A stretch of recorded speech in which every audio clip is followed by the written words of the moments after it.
કોડીનારના ધારાસભ્યએ પ્રતિક્રિયા આપી છે। પીએમ મોદીએ સિંહ દર્શન કર્યા તે અંગે આ પ્રતિક્રિયા આપવામાં આવી છે। કોડીનારના ધારાસભ્ય સંજય કોરડિયાએ પ્રતિક્રિયા આપી છે।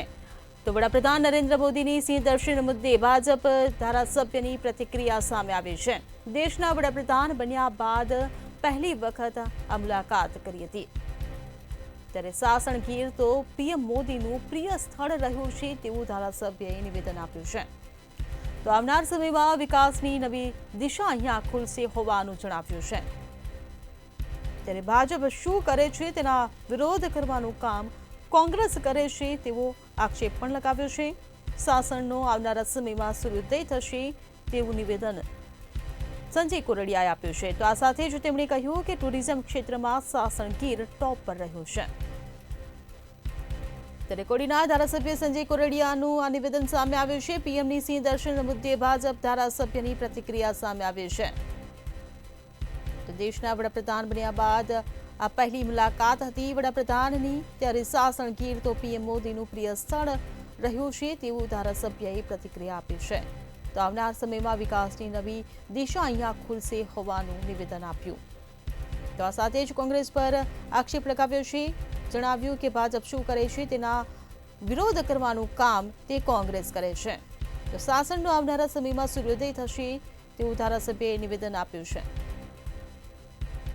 પ્રધાનમંત્રી નરેન્દ્રભાઈ મોદી સાહેબ વડાપ્રધાન બન્યા પછી પહેલી વખત સાસણની મુલાકાતે છે, એટલે એક તો ગુજરાત વતી આપણે ધન્યવાદ આપી છીએ કે નરેન્દ્રભાઈ જે પણ જગ્યાએ જાય છે ત્યાં એક હરિયાળી ક્રાંતિ અને એક વિકાસની દિશા ખુલતી હોય છે। એટલે સાસણ તો નરેન્દ્રભાઈના વિચારનું સ્ટેશન છે અને ત્યાં ખૂબ મોટા પ્રમાણમાં દુનિયાભરના પ્રવાસીઓ આવે છે અને આજે એક હાઇટ ઉપર ટુરિઝમ ક્ષેત્રે ગુજરાતની અંદર સાસણ કચ્છની સાથે પહોંચ્યું છે।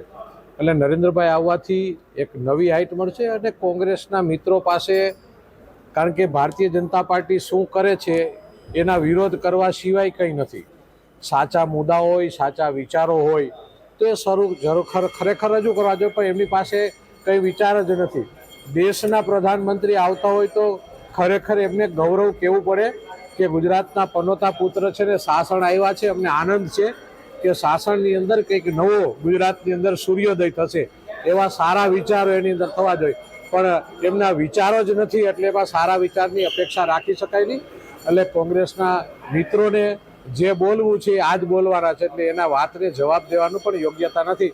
ખરેખર આદરણીય પ્રધાનમંત્રી શ્રી ગુજરાતની ધરા ઉપર આવ્યા છે અને સોરઠમાં અને સૌરાષ્ટ્રમાં પધાર્યા છે, ત્યારે સોરઠના એક કાર્યકર તરીકે હું સાહેબનો આભાર વ્યક્ત કરું છું અને ધન્યવાદ આપું છું।